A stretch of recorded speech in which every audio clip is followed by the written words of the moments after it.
Hello YouTube. Today I'm uploading a life update slash story time video, and it's not going to be highly edited, so if you need all of these fast cuts and stuff like that, then stick around anyway because it's great for retention. I once had a very great friend. Well, maybe we're still great friends, but we haven't hung out in a very long time. And this guy, he was a very big guy, good looking guy, funny. He had this sort of weird sense of humor that was kind of a mix of brutal self deprecation and absurdity, which was funny because, like I said, big, good looking, blonde, muscular guy could have easily been just a narcissistic asshole, but instead he was, you know, very humble, very funny, and he had this sort of thick Gothenburg accent, which I can't mimic it. But if you are Swedish and you know it, it makes things even funnier. And we went through some tough times together in the military, and once he was asked by a lieutenant of ours, "What are you gonna do when shit hits the fan?" And he said, "I'll eat it." And the just immediately, "I'll eat it." And that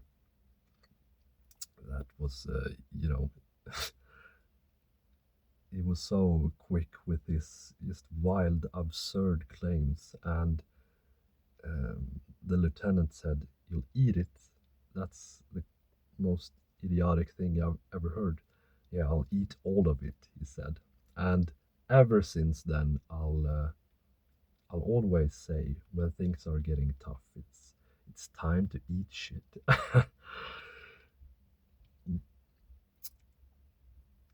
The sort of most challenging time I've ever had in my work as a firefighter was we got this alarm for a forest fire. A sort of scouting plane had discovered a forest fire on top of a mountain in a sort of I don't know what it's called, like woods where they have cut down the trees. And when we got there, we realized that we weren't getting any backup. Usually, when we go on fires, a lot of different stations sort of converge on the same place. But I guess this was in some sort of weird area where there was um, a dark spot in the sort of map on the convergence, and we ended up going alone. So we get out there and we realize that it is on top of a mountain, and it is something like 2 miles from where you're able to park the car. And a lot of times when lightning strikes, and there's a fire, it is on top of a mountain because it is higher up. And lightning, as you know, strikes the highest tree. And on the way there, they have cut down sort of brushes and small trees which have um, fallen then when you cut them. And basically, for 3 feet up from the ground or a meter, uh, all of these brushes and small trees are lying down. So when you are walking there, you have to lift your feet up and step over them. And when there's a forest fire, of course, you have to bring a lot of equipment in order to be able to extinguish it. Now, luckily, the plane had spotted a small sort of a very small pond, I guess. Well, I was going to say a very small lake, but a pond, sort of about 100 meters or 100 yards away from the fire. So we didn't have to roll out a fire hose like 2 miles from the cars, which was very nice. But we still had to bring all of the hose and the engines that powers sort of the water uptake in order to spray water on the fire. And one of these engines, I don't know what they weigh, maybe let's say 30 kilos or 70 pounds. And of course, we were in full firefighting gear with the boots and the, yeah, it's just hard to move around in. I would say that running becomes like a jog in this equipment, and carrying the equipment in this gear from our fire trucks up onto this mountain through this brush was the most physically exhausting thing I have ever done. And it was truly one of those moments where your character gets put to the test. Because there's very few moments. In the movie Deadpool, Colossus tells Deadpool or Wade that 3 or 4 moments, Wade, and it's about that you're not, because they were talking about heroism, and Colossus was basically telling Wade that was, an anti-hero, that um, being a hero isn't about being a hero all of the time. When you go to the grocery, you're just shopping, you're not doing it in a heroic way. And this can be applied to all sorts of things. I'm not saying that firefighters are heroes. Well, kind of am. But the true test of your character only happens a very limited amount of times. And when we carried the equipment up on top of that mountain, you know, uh, there's absolutely no shot to be able to carry an engine up that hill on yourself. In fact, even though we were, uh, you know, 3 or 4 quite fit people, and it wasn't just the engines; it was a lot of other stuff too. But we would carry it like 50 meters, and then we would uh, just physically not be able to, and then the guy next would carry it sort of 40 meters, and then when we could, of course, we would carry it with one arm each. But since the terrain was so difficult, it became almost more difficult than carrying it alone.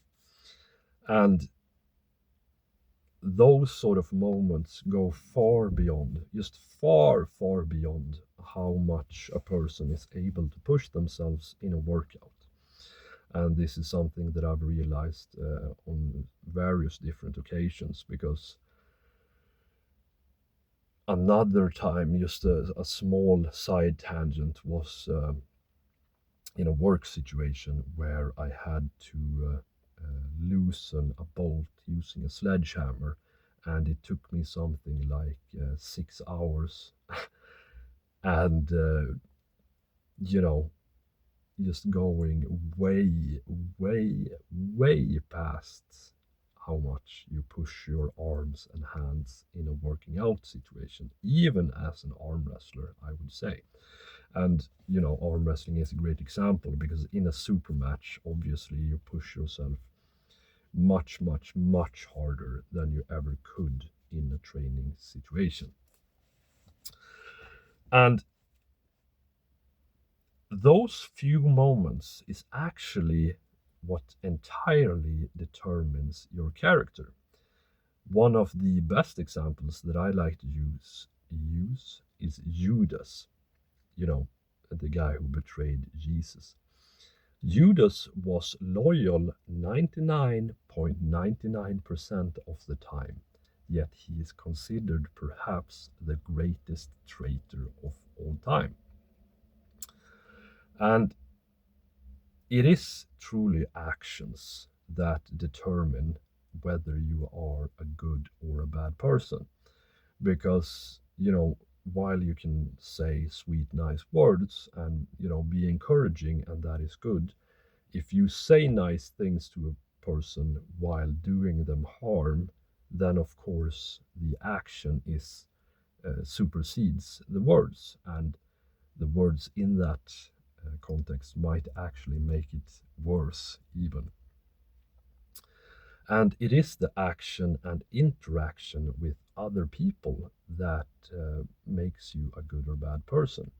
Because if you think about it, if there were no other people and no animals, no other life on the planet, what could you do, or how could you be a good person or a bad person?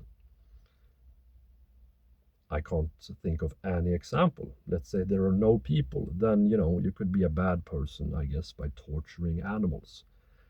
But if there are no animals either, you know,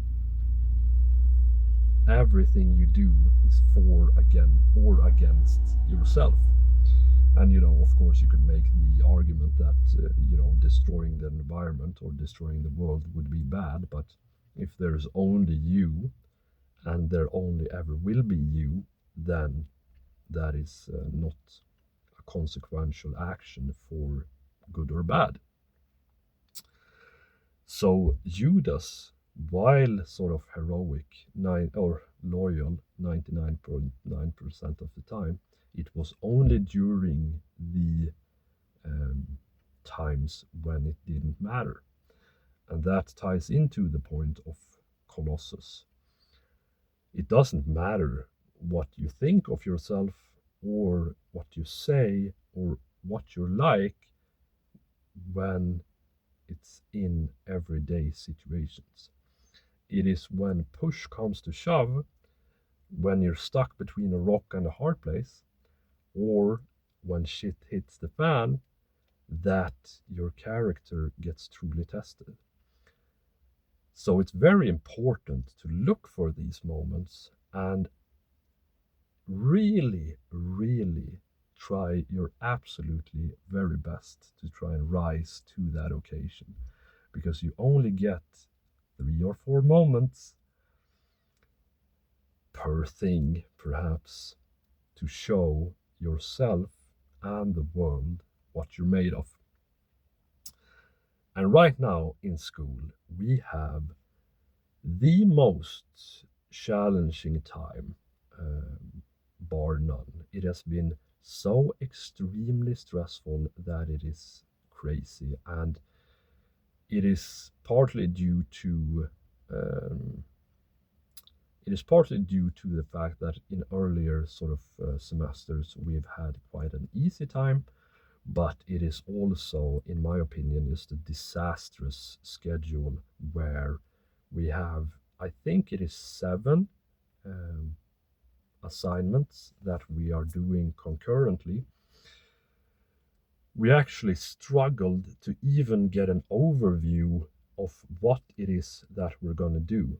And in the same time, like for yesterday, we were supposed to read 180 pages for a seminar, and the same for today, but 180 different pages.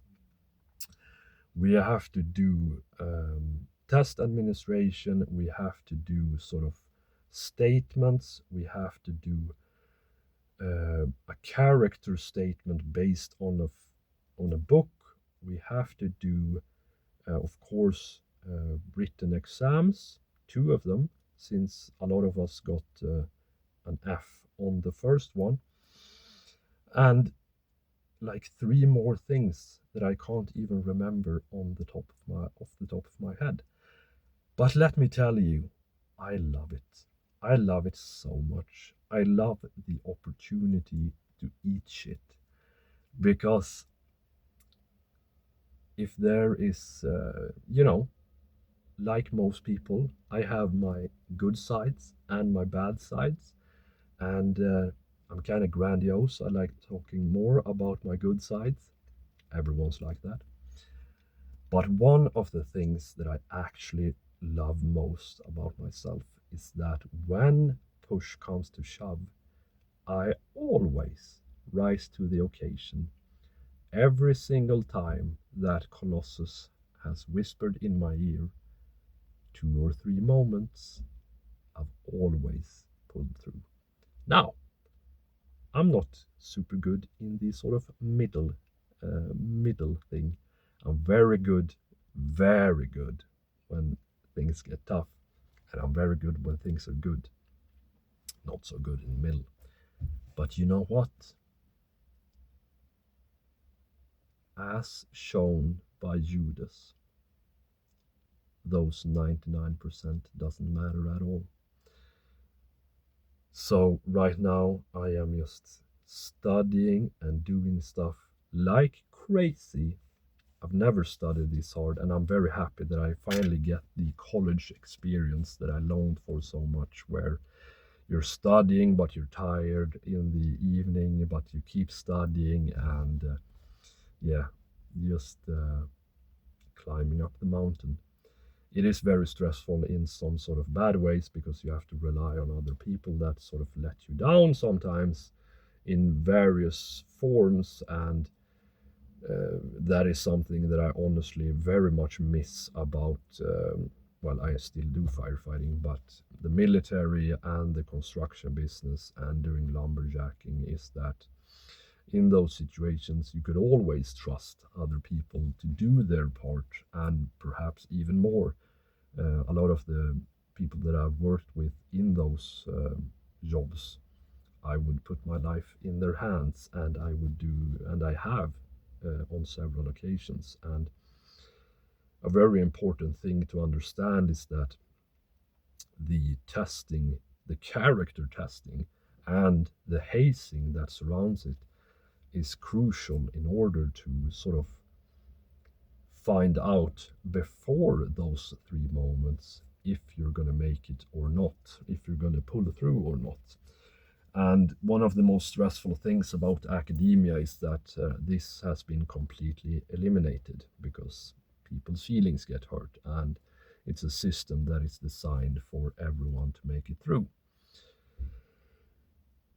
So, entering burning buildings is actually less stressful than this, to be honest. I am currently making a video that will come out perhaps next week on individuation. I want to make it super great. And tomorrow I am recording a podcast that will come out next week. Until then, have a fantastic day, and I'll see you around. Bye.